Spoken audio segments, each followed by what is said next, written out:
Hi everyone, I welcome you to the second lecture in this brief series on how to prepare for NLSAT 2025. The series is brought to you by NLTI as part of its free mentorship course where we walk you through different aspects of this exam and different preparation strategies you can take to clear this exam. Today's session is going to be about how to read a reading comprehension passage. It's one of the most fundamental things about this exam because your part A will consist of about 8 passages in total, and each and every passage is about 400 to 500 words in length.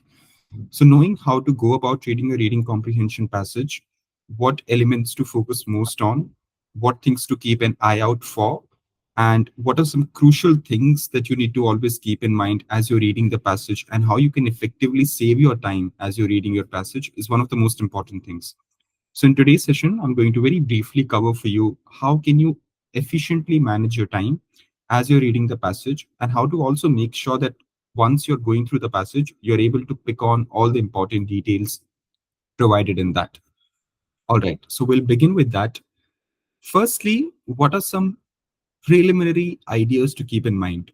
The first thing is quite naturally is to have a very quick preview of the passage. Now, what does this look like?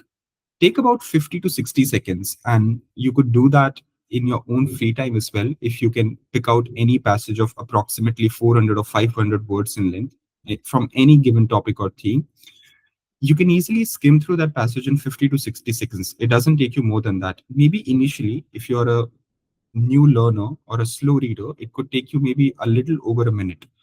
But do try skimming through a passage. It will not take you more than 50, 60 seconds. The purpose of doing this very small exercise is to get an idea of what information is located in which part of the passage. A very fundamental mistake that most students do is that they try and absorb information entirely on the first read itself. They'll try to memorize everything that is given in the passage, or they'll try to retain each and every bits of information which is provided in the passage. Our purpose is not to do that, especially given that we are working with a time constraint. Our purpose is only to get an idea of what is given where in that passage. Why do we need to do that? Because anyway, when you start reading your questions, you'll not always remember at the back of your mind what exactly is the right answer. You'll anyway have to refer back to the passage. You'll have to see what information is provided where, and then accordingly, you'll have to pick the right option. So it's just very useful that on your first read itself, you're not spending too much time and you're only giving as minimal time as possible, such that it's enough for you to just remember what's given where in that passage. So that's effectively a very brief preview of the passage that you do, where you are going through what all is given in that. What is this passage about? What is author trying to convey in this passage? If there are any arguments author is trying to make, if there are any points that author is trying to highlight, all of that. So we just need to get a basic gist of that passage on our first read. And 1 minute, I believe, is more than sufficient. Initially, if you feel that it's taking you more than a minute, I believe with sufficient amount of practice, you can easily reduce your time to well within a minute. Once you've gotten a broad idea of the topic and what the author's perspective is, it'll make your job much more easier when you start solving your questions, because then you will know exactly, let's say if a question asks you which of the following statements author is least likely to agree with, and as you go through the statements, you'll have a rough idea of what statement has author even made in that passage. And if you feel that a certain statement might have been made, you will have a reference point that, okay, in the third paragraph of the passage or in the following section of the passage, I read about this information. So you can quickly cross verify if that's right or not. So in that way, as you're attempting your questions, you will take minimal amount of time in going back to the passage and making sure that that's the correct piece of information. Or else what usually happens with students is that if they don't read it properly on the first go, they'll usually often end up having to reread the entire passage. Or alternatively, if you read it too closely on the first read, that you're taking about 3 to 4 minutes to read a single passage, you'll anyway still have to go back and cross verify. So might as well just take as minimal time as possible on your first read. And then if you want to see that if it's actually the correct option, you can just on your second look again verify that information. So that's why as you're solving your questions, make sure at that time you're referencing back to the information in the passage and ensuring that it's the correct piece. So this is the first piece of advice. It's really important because we need a strategy which is as efficient with time as possible. Much of this exam, as I've stated in the previous session, is all about how you manage your time. The difficulty level, not so difficult to attempt or to solve the questions, but it's generally about how you're able to work within the time constraint. Second, this is just a general piece of advice to have a good idea of the question formats. Now, if you are enrolled with a coaching program, you would generally know what kind of questions come. But even if you're not, at least pick up the last 3 years paper. They're easily available on internet. If you do a basic search, you will have an idea of what kind of questions are given. The reason why that's important is because generally the type of questions or the format of questions is repeated year after year. So the kind of question that NLSAT gives in the part A, especially the critical reasoning questions, are about what is author's view on the following statement, or which of the following, if true, would strengthen the author's argument, or which of the following author is most likely to agree with, or which of the following statement can be logically inferred from the passage, these kind of things. If you know the type of questions that are being asked, you'll also have a good idea of how to then read the information in the passage. If you feel that there is a certain point being made in the passage, a certain argument being made in the passage by author, you will quickly know that there is a potential question that can be asked on this. Because in this part of the passage, specifically, the author is discussing some crucial argument or a key point. So knowing what type of questions are being asked, and you'll easily know that if you just skim through a previous year paper, if you know what the kind of questions are being asked. So the moment you do this very basic exercise, you will have an idea of the type of questions that can possibly come, and that will also shape the way in which you read your passage. Because then you'll also intuitively know what possible information can be used to ask a question on. So that's why have an idea of what kind of questions are being asked. And we'll also discuss, presumably in one of our future sessions, the previous year papers of NLSAT and what kind of question NLSAT asks and what is the format of those questions. But you can, on your own as well, very well go through a paper of previous year and see the type of questions that are being asked. And that will genuinely help you tailoring your approach in reading a passage and knowing what type of information can be most useful for you. Let's then go on to the second part. While reading a passage, what should be the key focus and what do you need to keep an extra eye out on?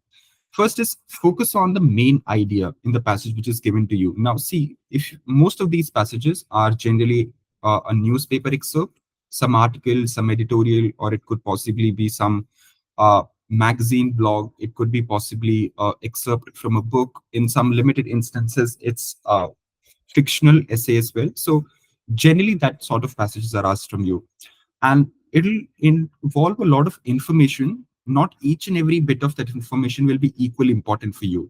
So as you're reading a passage, the main idea should be on understanding what are the main points, the main themes, and the main ideas that the author is trying to convey. So look for the arguments. For instance, if in a certain passage, the author is speaking about the role of United Nations in the contemporary world, and the author makes a list of arguments about how United Nations has shaped different policies around the world, that would be some main ideas that you have to pick on. Alongside, there will be some minor chunks of information which is provided as well. So our idea is that while we're reading a passage, we shouldn't get bogged down with every single thing which is provided. Instead, our focus has to be on keeping a note of all the important themes and arguments author is going upon, because usually whatever minor chunks of information which is provided to you is most likely not going to be converted into a question.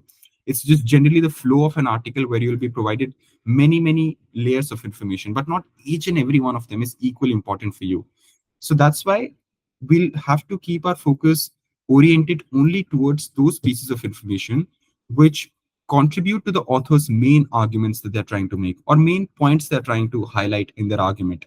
So if you ever read a newspaper editorial, which oftentimes is used as an excerpt also in NLSAT Part A passages, you will realize that the author is making many claims or is trying to convey a certain point. And to do so, they're also relying upon some minor chunks of information. They're also trying to maybe set up some background, provide some context. All of that is not so important for us as much as it's to focus on what author or whoever has written that passage is trying to convey. Now, you'll naturally ask, is it as easy to do in practice as I'm saying it out? Probably not. It takes a little bit of practice. And that's why it's usually very helpful to go with a reliable coaching program where you're able to understand, or you get sufficient amount of practice to be able to go through multiple passages and get this sense of judgment of what is important and what is not, which piece of information can possibly have a question based on it, or which piece of information is not so important for us. So the practice does help a lot in this. Now, the second thing is that identify the supporting arguments. Why is this important? Because many a times, pay attention to how the author supports the main idea. I've already covered part of it in the last few minutes, but just look for transition words like because, however, yet, conversely. Why is this important? Because these are arguments which will often a question will be based on. So maybe you'll be asked on that the author has argued so and so. What is the underlying reasoning for that? What is the author's underlying assumption for that? So these kind of questions are often asked in this paper, and for that, if you look out for these words like because, it helps you get some clarity on what is the rationale of the author, or what is the rationale of the passage when it's trying to convey a certain piece of information. So these transition words like however, or conversely, or moreover, they're often used to supplement the information which is already provided in the passage, or supplement an argument which is being given. So if you focus on these words, you will get an idea of why a certain thing is being argued in the passage, or why is author even trying to convey a certain point. So you get an underlying sense of logic through these words. So keep a special eye out for these sort of words given to you in the passage.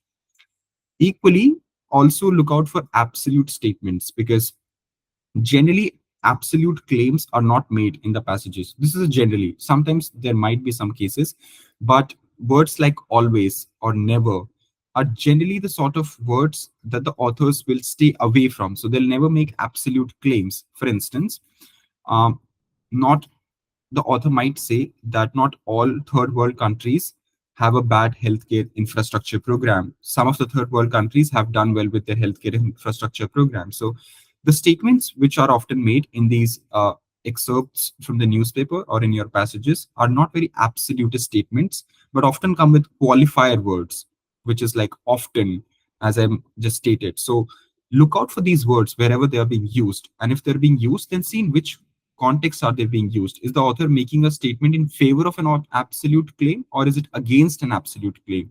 Usually they're against, but always keep a lookout for these absolute statements as well. This the third advice. This is important to save your time now. The first few advice I've just shared with you is to help you with understanding and absorbing the main contents of the passage. How do you go through the main substance of your passage? This advice is more important for your time management strategy, which is do not sub vocalize. Now, this is a common mistake that many people do. Even I, during my preparation strategy, used to have this habit of sub vocalizing, because generally, when we read something, we tend to spell it out or mumble it. Do not do this as an exam. Try to read it in your mind itself. Do not spell out these words, because it will eventually slow you down, because as you're spelling it out, it will naturally take you more time to read through that entire passage, as opposed to you just reading that passage in your head and not sub-vocalizing each and every word. So if you stay away from this, it will substantially ensure that you can read through the passage much quickly. Otherwise, it will slow you down significantly. It's also a very subconscious problem. Many people don't even realize that they're sub-vocalizing. So do make sure that as you're reading your passages, you're not also simultaneously mumbling those words, or even so minutely trying to spell out each and everything which is provided in the passage. So if that's a habit of yours, do try to make sure that you get rid of it as soon as possible. At least for managing your time, it's important. The last one is about making some markers as you're reading through the passage, which is that briefly annotate the passage. How do you know what would be the key points or the key ideas? So as you're reading any piece of information, generally author will emphasize upon certain arguments. As I said, if you look out for a word like because, however, which identify a supporting argument, you can underline those portions. You can annotate that so that if and when a question is asked on it, you will have an exact point of reference when you have to look back and see if that's the correct answer or not. So this active reading just helps you to mark those pieces of passage which are most important for our uh, question attempting purposes. So this habit allows you to ensure that as you're annotating or as you're underlining, I believe in the exam with a pencil or a pen, you will be allowed to underline any important piece of information. So do that. That will help you keep a good reference point, and that will also subconsciously, when you underline something, you do tend to give more attention to that, or you do tend to absorb that information much more efficiently than anything else. So at least when you underline something or you circle something, and when you're focusing on that piece of information, it just gives you a better idea of that this is something I need to keep a close eye on. So that's why this active reading habit also is a great way of absorbing more information more efficiently and also ensuring that it stays in your mind. Let's move on to the next one. After reading. Now, once you have read through these passages, what do you do then after that? First is that, and this can happen many a times, do not reread the entire passage. Many a times, students, when they're attempting a question and they're not sure about where this question is asked from or what is this, maybe a question is based on that the author has argued so and so in the passage, what can be inferred by it? And the students are not so sure about where has this question come from, so they end up rereading the entire passage. Quite naturally, we can realize that this will lead to a substantial wastage of time. So rereading the passage is certainly not something which is advisable, which is why annotating or underlining certain pieces of or excerpts of passages is a lot more important, because it allows you to focus only on specific portions of the passage which are needed to answer the relevant question. So do try to stay away from the habit of rereading the entire passage, because many times students do this without even realizing that they are not able to pick out on what is the important or whatever is the relevant piece of information that is needed to answer that question. Instead, they just reread the entire passage thinking that what if there is more to it? What if there is something else I'm missing on it? So you have to be very confident on your first read with understanding that I have picked out on all the important pieces of information, and I'm confident that to answer this question, I only need to look at this specific portion of the passage and I don't need to reread the entire thing. So that confidence has to be instilled in your approach towards reading these passages. Move to the questions. This is to help you understand or get some context clues from the questions to pinpoint relevant sections in the passage for reference. Generally, there will be some keywords.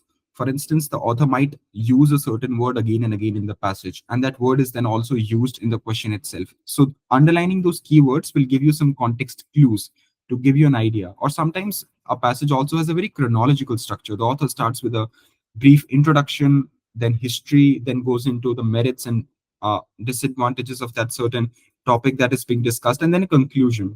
So you can always use certain context clues like that. For instance, if a question is based on the context or is based on the history of that issue that is being discussed, you will generally know that it'll fall somewhere in the first two paragraphs. So having a good understanding of what is the structure of your entire passage, which is there in front of you, will also give you some clues as to where you can find a certain piece of information.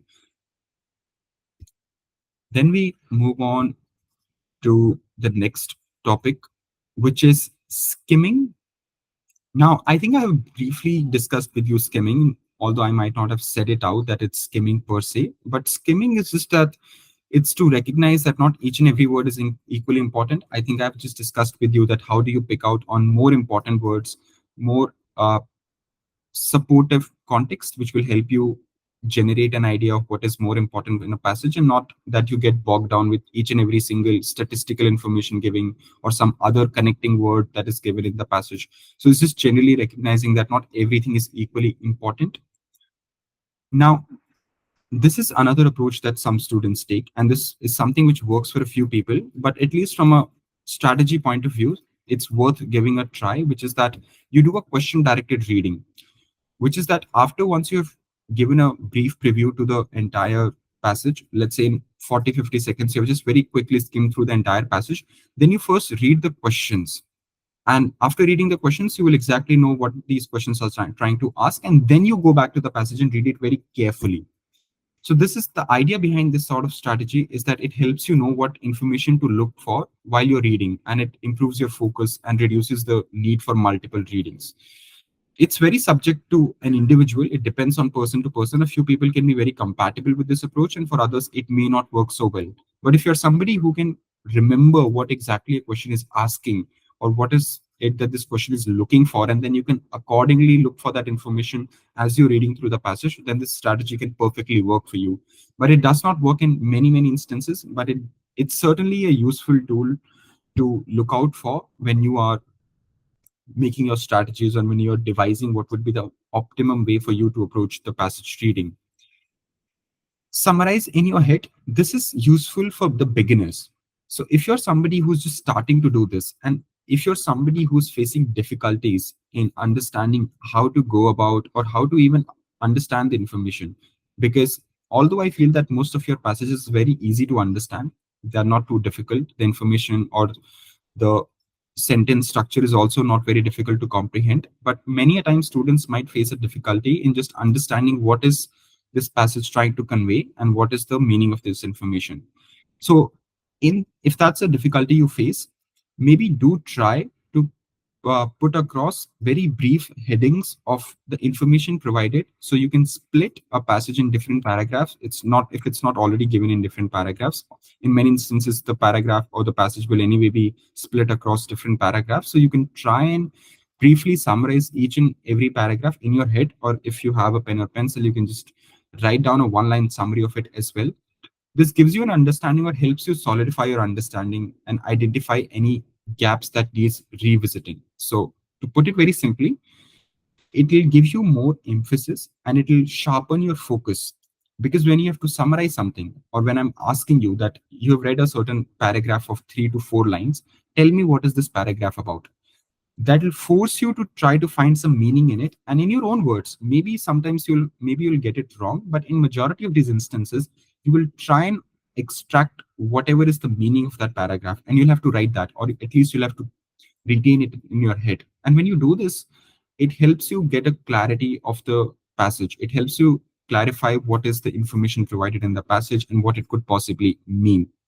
So this short exercise of summarizing and putting across a brief 1 or 2 line summary does help a lot with understanding the contents of the passage, if you're somebody who's struggling with that and if you're facing difficulties in doing that. So these are very effective strategies that I've just discussed with you in this session that you can adopt, that you can use to save up your time and also to ensure that you're able to absorb the contents of the passage in the most efficacious manner as possible. And even if you're able to implement some of these strategies, although there are many that you can look towards, but these are some simple elementary strategies that you should definitely have in your mind as you're going through this paper. If you're able to implement even some of these, it's more than enough to save you ample amount of time and also improve your accuracy. So that's all for this session that we're going to discuss. And in the next session, we'll look at how to deal with difficult passages if there are any such in the question paper. Thank you.